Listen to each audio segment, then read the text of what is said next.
Hello and welcome everybody to this Utopian Global Special webcast today.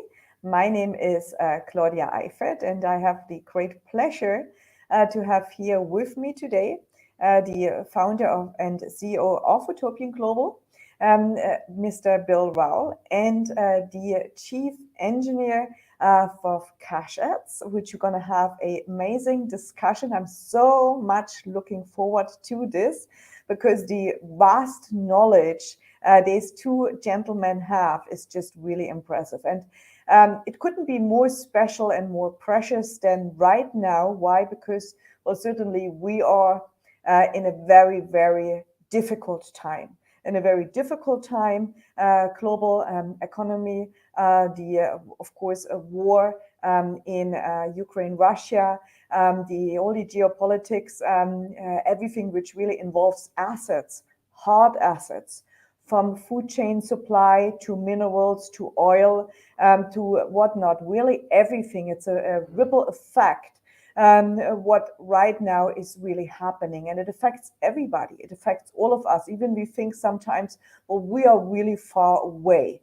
Well, that is not so true, because that has certainly a ripple effect. And so we want to talk about why CASHETS is really strategically positioned for you to get involved, because we are dealing with the real tangible stuff, which more than ever is at the moment needed, and therefore, of course, can provide you a really great and generous return. So it's really my pleasure to have Mr. Bill Rowell and Mr. Syed Hussain here with me in Dubai, actually, from the office. That is always great to have everybody under one roof. We know we're always traveling and sometimes we cannot be all together, but it's great to have you all here under one roof. So welcome to the call, Bill, and welcome to the call, Syed. Well, thank you so much, Claudia. I really appreciate your introduction, and I welcome everyone joining us from many parts of the world. It's also my great pleasure to have Syed, our engineer, join us on this particular call. But before I bring him onto the call, I'd like to just say a few words about where we are today and why CASHETS, and also introduce Mr. Hussain's history, his work experience. But primarily, as you know, as you mentioned quite clearly, Claudia, certainly during challenging times, you need to be diversified. You need to be diversified in income. You need to be diversified in assets that preserve your wealth. You need to be diversified in assets that are going to generate you another source of income. And that's purely what we do with Utopian Global and CASHETS. It's been my pleasure to know personally Syed. I call him my friend. I've known him for a couple of years now here in Dubai. And he has over 35 years of multifaceted managerial and marketing experience. He's a chemical engineer with minor in economics at the University of Wisconsin, along with the International Marketing Master Level Business Program at Drexel, and owns US patents in flame retardant additives. And so he has experience in renewable energy, oil sector services, pollution abatement systems, telecommunications, safety, and security.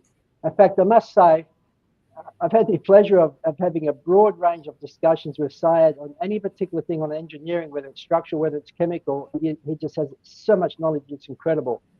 He's an entrepreneur with a broad range of experience and responsibilities that include marketing, human resources, finance, and engineering. And during his tenure at the Kuwait Investment Authority, he helped in establishing and setting up Enertech, a wholly owned subsidiary in the renewable energy sector in Kuwait, and I know that you did live there for 7 years, Syed. So welcome to the call, Syed. Welcome to Utopian Global. Thank you very much, Bill. Your extensive introduction is really remarkable. I didn't know I had that many talents, Well, you just flown in. You've actually been in back home in Los Angeles, I think, for the past year, and you just flew back into Dubai in the past. You've only been here, I think, 10 days. In that 10 days, you've already flown off to Egypt, to Cairo, where you visited another potential asset site. We'll speak about that as well with our asset researcher and banker, Mr. Dinesh Rizvi, which many of the people already know at Utopian Global. So, Syed, tell us a little bit about yourself and where you see the trend in the world in your field now, because we're living in a changing world. So in a supply chain system, in a supply chain where we're seeing a shift of energy, where do you think the focus should be? Where should people put their focus? So you have already given a very extensive introduction. I don't know if I can add much more to it.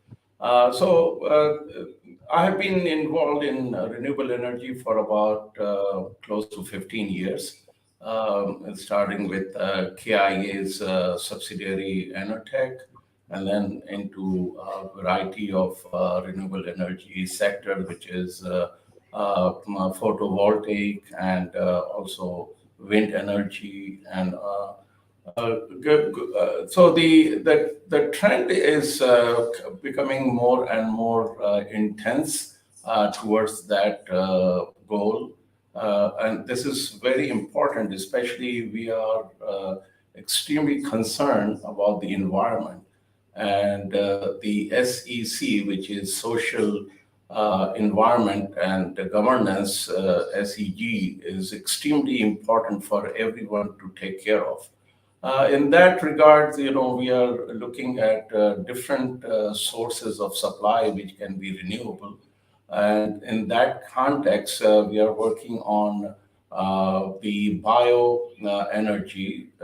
Sources are basically natural grains like corn, wheat, sugarcane, rice, a similar type of grain, which we are currently converting it to ethanol as a first step. And then from ethanol, we can go to hydrogen gas, which can be used as a energy, very, very clean because it only produces water as a byproduct. And of course, contributes zero to carbon dioxide to the atmosphere. So it's a very versatile area because you can use it in neat hydrogen, and also you can use what they call it fuel cell, where hydrogen is converted into electrical energy, and then you can drive all kinds of vehicles, whether it is a locomotive engine or a bus or a truck or a car. So that will really, really provide extremely, extremely clean energy resources. On the other hand, the ethanol can be converted into what we call it ethylene, and from ethylene to ethylene oxide, which is a base molecule to make all kinds of polymer. And this is a very versatile molecule because you can convert into many 2,000 different type of polymeric products. Plastics is one of them. As a matter of fact, we use every day the water bottle is made out of PET, which is polyethylene terephthalate, which if you have ethylene oxide, that can be converted into ethyl glycol, and from there to polyethylene terephthalate. So looking at these various scenarios, you can see the world is moving towards natural resources, and I think it's a great watershed moment for the whole industry, especially the developing countries. Instead of going through a learning curve and producing a lot of greenhouse gases, they can directly go from natural resources to energy and to other product lines. Yes, it's a very exciting time, Syed. So just for the people listening, from our point of view, as an investor, I've been an investor for many decades now and diversified internationally and across many sectors. Here we are, for the example on ethanol, we're taking a plant-based, we're extracting the ethanol from the corn as an example, correct? Then we're making, we're adding value to this particular ethanol by turning it into products that at a retail sector that actually people buy, whether it's water bottles, whether it's other types of plastics, whether it's even used in face creams, correct? A lot of these polymers from ethanol. So primarily from the CASHETS point of view, how we earn our yield along the supply chain, we're involved at the very beginning of the supply chain on the manufacturing side, on the yield from there. We're adding value.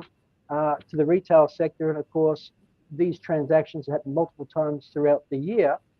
We're talking significant, talking about significant tonnage here, of course. And of course, there's high margins involved, correct, as well.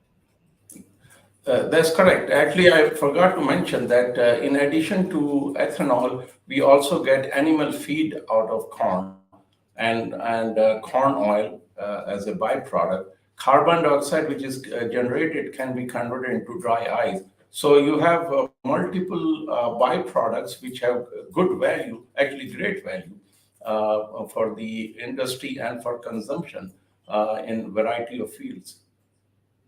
Actually, you just said that you can convert carbon dioxide, which is the global issue, into dry ice. That's a very interesting thing as well, Syed, which has added value. Yeah, so I can add another thing. There are a lot of work going on right now in an R&D area where they're trying to convert carbon dioxide into variety of products. So this way, the idea is to extract carbon dioxide from the atmosphere so it doesn't accumulate and have deleterious effect later on. Wonderful. Yeah, it's a very exciting time with the technologies that we have today and the over many decades of research. So let's move in the direction of, we're speaking about energy right now. You just spoke about extracting ethanol from corn or plant-based and turning it into plastics. Let's move into the transportation systems, Syed. This is a huge shift. We see Tesla. I mean, Nikola Tesla spoke.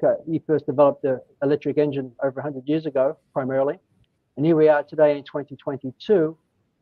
It's really Elon Musk. It's really brought the e-vehicle, the EV, to the surface and expedited it to where we are today. But the trend and actually the electric motor is one thing, but the power source to that electric motor has always been the issue, correct? The battery source. So this is where I think the whole emphasis is, and the impetus is that we can come up with a good economical source of energy, electrical energy. Hydrogen is probably one of the basic material which can be easily converted using a fuel cell into electricity. Right now, the issue has been the problem of transportation hydrogen. So we have developed a system where we can, on the site, convert ethanol into hydrogen. So that means you don't have to transport hydrogen by trucks. You will transport ethanol to the site where the gas stations are, and then convert it into hydrogen, and then, of course, pump it into cars or trucks or any type of vehicle you have. So this way, it will eliminate a very big cost which is associated with transportation of hydrogen. Yes, and the other, and please update me, because you are the expert in this area. And the other big issue, of course, is the battery source. The storage of power has really been a significant issue when it comes to any electrical source in one sense. Primarily, they haven't had the ability to actually store power, whether it's on power stations or either on phones to cars. There's been limited storage capacity. So the lithium graphite battery, which has served us well for many decades in one sense. We see a trend here changing, and then we see the trend changing to other minerals that the planet Earth provides us. And one of those is silica. So maybe you'd like to tell us a little bit about the silica, how this trend, the next 10, 20 years, there's going to be a massive demand in this particular mineral, a mineral that people see when they look out a window. A window is made from silica, correct? And yes, the steel structure here probably has silica in it to strengthen the steel. But when it comes to battery technology, maybe you'd like to just give us a bit of an insight into this, because this is one of our large projects that we're also involved with Syed. Yeah, so what is required in a silica is type of products. This industry has come up with solid state batteries, which are more efficient than the lithium ion. Of course, still lithium ion is being used, but the structure is defined. Instead of having a liquid medium for transport of electrons, we are using solid medium, where the silica or you can say quartz will be used. But it requires a very, very high purity, like 99.99, like 5 nines. So this is where we come in. The mines we have a tremendous storage, or you can say the quantity of very high quality silica, which can be easily converted into batteries. And also the silica of this type of silica is used for making chips and solar panels. So silica has a tremendous amount of application in these areas, especially in renewable energy area. One thing I want to mention, while covering this area, is that when you have solar panels, if you generate more than required energy for the grid, you can store it in the form of hydrogen. So what you do is you do electrolysis, where water is converted into hydrogen, and then that can be stored and can be utilized at a later stage for production of electricity or any other type of energy. Yes, I see the EV world, a very, very exciting trend, which is going to be with us the next, we've gone from the combustion engine, which is over 100 years ago, of course, and now we're moving into the digital age. We are in the digital age, and of course, we have electric vehicles. So this is going to be a massive trend in the next 5, 10, 20 years. We already see the major car manufacturers in the world, whether it's the German automakers or it's the Chinese or Korean, they've already massively moved in this particular sector. So, well, you've been engaged, and our company been engaged with the source. It's going to be required for these batteries. It's a great opportunity for people to be engaged through CASHETS. Now, you've mentioned, we've touched on the hydrogen, which is very, very exciting. You touched on, which is actually primarily the Canadian, possibly the Canadian project. We also have the European project, which is silica. You have the ethanol project. We've just come back from Cairo. Now, I know that you've also been involved with solar. You know a lot about solar, solar grids, etc. Yeah. You touched on that then with the hydrogen, and you went to Pakistan. You're doing a project there, and I think you're involved with one in Canada. So, as you can see, these areas that we're touching on, in one sense, can be classified as the new energy, green energy, correct? That's correct. And where do you see the time frame for this to sort of happen, for this to speed up? I mean, it's primarily, as oil prices, hit record highs, $150+ a gallon, it's certainly making a good case for the green area, for the green initiative, correct? That's correct, yeah. So actually, as the price of oil goes up, the renewable energy becomes even more attractive because of the economics involved, and of course the sustainability. So even if you get fossil oil or fossil fuel for $5 a barrel, it doesn't make sense anymore to use it, because the after effect and the disastrous consequences that comes up with use of fossil fuel is too much to keep it using it. So I feel that there should be some sort of a moratorium on it, and like a lot of countries are going to 2050 to completely stop using any type of fossil fuel resources. Yes, there's always a period of transition, isn't there, Syed? I mean, even if you look at Tesla, for example, Tesla Motors, a multi-billion-dollar company, but primarily its financial success has really come from government subsidies, correct? It wouldn't have survived without government subsidies. Correct.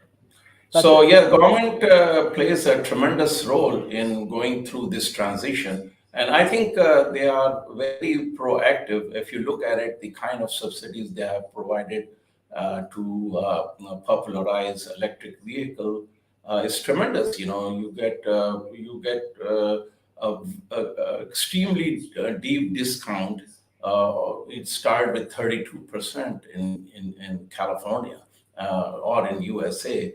I think it's right down to 28%, but I think it still is very, very attractive. Yeah. So coming back to, I suppose, our members looking at us, Utopian Global, we have CASHETS. CASHETS is a high yield token, securitized token from British Virgin Islands. So it primarily gives our members the ability to earn a high yield. And we speak about the effects of inflation right now, which are negative interest rates. So it's penalizing people's savings. So here we have a token which is backed by assets that you're engaged in, Syed, which is absolutely very, very exciting. So we have a token that's giving people up to 30% return, estimated 30% return on their money, which is unbelievable. If you put the money in the bank and you're from the US, if you put the same amount of money, $10,000 in the bank in US, to get the same amount of return that we're offering, you'd have to have your money in the bank for over 30 years. That's the comparison. That's the comparison in one sense. And then, of course, we haven't even adjusted for the effects of inflation. So you're certainly going backwards. You're digging a hole for yourself financially. So by being able to provide through our token, through the digital age of the blockchain technology, we're able to bring these types of assets, a broad range of assets, to our people, which generates revenues, a high margin because it's involved with the supply chain from the beginning. We add value to them, it goes to the retail market, and we can share part of those profits back to our members. That's really how our ecosystem really works, and it's designed and available to all people. But we could not do it without you, Syed. We could not do it without the team. So we really appreciate all the market research and the trips that you've done, traveling abroad, spending time away from your family, evaluating, and of course, developing these particular assets that we're engaged in. So I want to thank you. But maybe, Claudia, maybe you have some questions from some of our viewers online. Okay, thank you.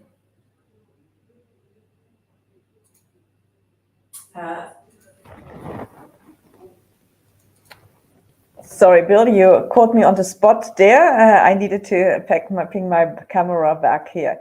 Yes, certainly. There's always questions, obviously, from people, and when it comes especially to, well, how can we produce, of course, the yield?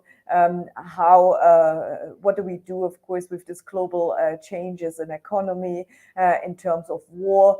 What is going to happen with our assets? Are they going to be affected? There's lots of questions and lots of concerns people currently have, especially for these people who are in Europe, which is totally understandable. So maybe some of the questions we can ask Mr. Syed today, from those many questions we get, is, well, how do we make sure that we can generate a good return? Of course, giving the factor that right now there is this concern on war in Germany. So what's the outlook? What's his view basically on that? And I say Germany because obviously some of the projects are in Europe, and especially, of course, also looking into Germany without revealing too much. So maybe this is one of the questions I would ask Syed. Yeah, can you? I mean, I had a little hard time understanding because it was reverberating. So, can you repeat it, please? Just. Yes, sure, I can repeat. So basically, some of the questions, Syed, which we're getting with people, of course, when it comes to the assets which obviously CASHETS invests in, so to generate the yield for the people, is, well, how can we make it basically that it is stable and quite secure from the assets you are getting involved? What is your outlook, especially right now with the concerns on literally the war on the doorstep of Europe, or especially in these terms, of course, where we have some of the projects in? So in terms of you're talking about the asset return, it's very stable because the source of supply is pretty much stable, and we don't see too much ups and down.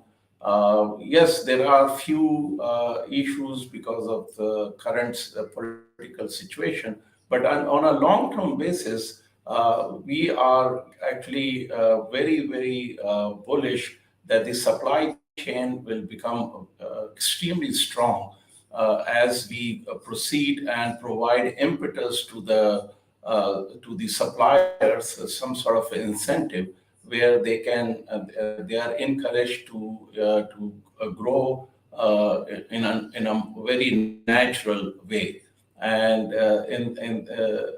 we are dealing with the environment where the supplies are more, I would say, tolerant to the fluctuation in the international market. So on a whole, I think in terms of the stability of supplies will be very, very, I think, very strong. I don't see much fluctuation. I mean, there'll be small, slight variations in certain areas, but that's not overall. It will not be affecting the outcome.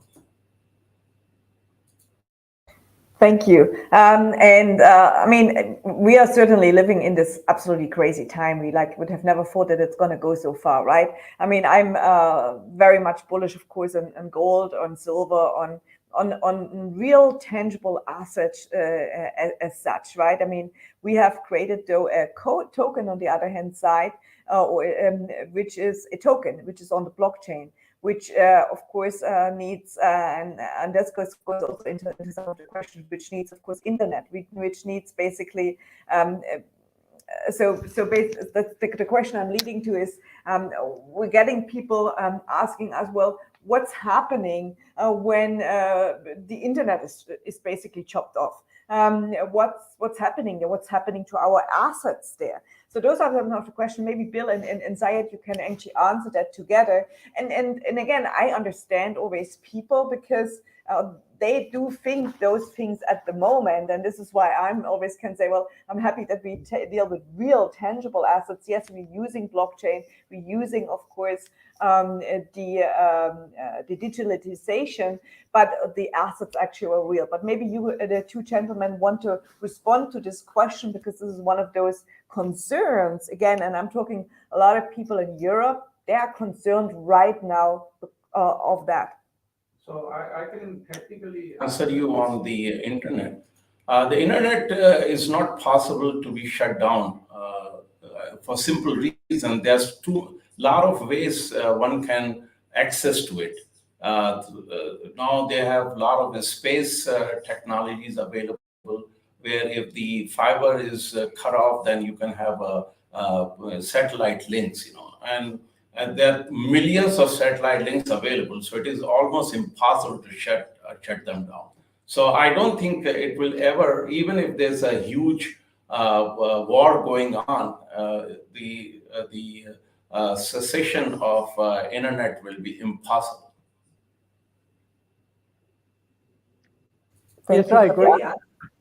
I agree, Syed. I mean, historically, governments may have imposed restrictions on internet in certain countries, but yes, the people who have the ability and resources, they can certainly always have access to that. I mean, we're fortunate that our assets are diversified, and they're also assets that are in great demand in a strongly trending actual market. I mean, I've been an investor for many, many decades. I mean, geopolitics always plays a role in investing. I can remember investing in Iran with an Australian company 30 years ago. It was the largest zinc mine. And because of geopolitics, in the end, it was closed, and the Australian ownership of that was lost. So obviously, all the investors lost their money. So there is risk, but of course, the countries we're involved in, I don't see them as high as risk. I mean, the politics we see playing out right now, all I'll say is, most people form a belief based on the mask or the headlines that they see. It goes much deeper than that. And so what I mean by that is you invest in things where there's a strong global demand in diversified countries. And as Syed said, our supply chain, we do all of those things, and I think we're pretty. Even though there's always risk, I think it's pretty well. It's regarded as pretty low, and that's God willing. There's there's no expansion of this crisis in Eastern Europe as we speak. So I need to unmute that. Yes, I mean, I'm actually like it's really, of course, sad, which is what is going on at the same time when it comes, of course, to generating yields, when it comes to investing, and following, of course, some of the greatest investors like Ray Dalio or Warren Buffett and so on. I mean, in times like days, is actually which we are in right now, is when wealth is actually being generated, because the demand is huge. There's no stopping of infrastructure. I mean, we see it here in the Middle East. We see the trend in Asia. So there is, of course, the population is growing. We see more housings are built, roads. There is a lot of development going on, and that all requires certain minerals. We need to see on the food chain supply. Obviously, there's more food also being required. And of course, we're going to see huge interruptions in food chain supply. Why? Well, because obviously the production which is coming out of those two countries, which are right now in trouble. And so in the war, it's better to say. So therefore, like my understanding and my studying, my research I do, and the people I do follow, who are some of the best investors out there. I mean, the upside potential is absolutely amazing. And so I understand a lot of people, they are worried, and right so. But therefore, as you Bill also say, and also Mr. Syed Hussain says, like, diversification is really key. And with CASHETS, and Syed, correct me if I'm wrong, CASHETS is always looking at vehicles, at things which actually are very stable, which have a very long upside potential, which of course are in the trend. But even with those challenges are actually not going to really much matter, because those are assets which, again, which produce long-term residual income. Am I correct? Right, because the way we look at it is it's not a one pony trick type of thing, you know. So we look at a variety of assets, a variety of resources, variety of technology, of course, with the one goal that it will provide long-term return to our investors. And we make sure that this is the principle, and this is the driving principle for all our investments. So we look at technology, its sustainability, and its longevity, and then we adapt them. Also, we look at all the technologies which are coming in, and always scan for the best technology available, so that we can adopt those ones which have the highest potential and a lot more reliability than anything else. Absolutely. And I'd just like to touch on one thing also, just regarding the actual the fear that maybe if the internet was to go down, people couldn't have access to their CASHETS tokens. I mean, the CASHETS token is a blockchain token on the Ethereum 223 protocol. So in one sense, we have the transaction validated on the Ethereum 223 protocol, but also we have a centralized system, which you see as a member in your back office on your account. You see, and we can see how much each member has ownership in these particular tokens. So in that sense, even if you're involved in a crisis in some part of the world and you lost all your data and things like that, we've got you covered. This is the good thing about it. We can burn your tokens or reissue your tokens to a new wallet. So we have that ability. We thought about this in the development of our token, because we understand we're living in a changing world. We want to make sure that we can actually do this. And if people were to lose everything that they had, we'd still be able to have their back and say, yes, we have record of this. You prove your identity, etc. We have proof that you did have this, and this was your investment, and we'd be able to reissue. So that is a good thing. I think that's a very important thing, because there's many stories over the last 10 years of people being involved with cryptocurrencies, and people have lost their keys to the wallets and different things, and they've lost their ownership, including myself. I did this also, as you know, Claudia, of one of the tokens out there. I bought a parcel of tokens, but can you think I can find my key? It's gone, it's vanished, and this happens. So we've developed this, that we can always reissue. We can burn maybe if you lost keys to a wallet, we could burn the issuance to that particular wallet and reissue the same quantity of tokens to a new wallet to you, so you don't lose your investment. That is really great, and this is really key, and I think it also gives calm and confidence to the people who are actually looking into putting money into CASHETS to earn the yield from it, and the yield from these amazing projects which Syed is actually selecting there. And Syed, if I can ask you a question, so what excites you when you look at these projects, when you filter through tons of projects? I mean, so many, right? What is it, what mostly excites you, if I can ask you that question? Oh, yeah. So naturally, the field I'm in deals with the renewable, and renewable means that it will not affect the environment, which is essentially affecting the people. So on a social level, I'm so excited to work on these things, because I'm contributing something to the society, to the environment, and that makes me feel very happy. Thank you so much.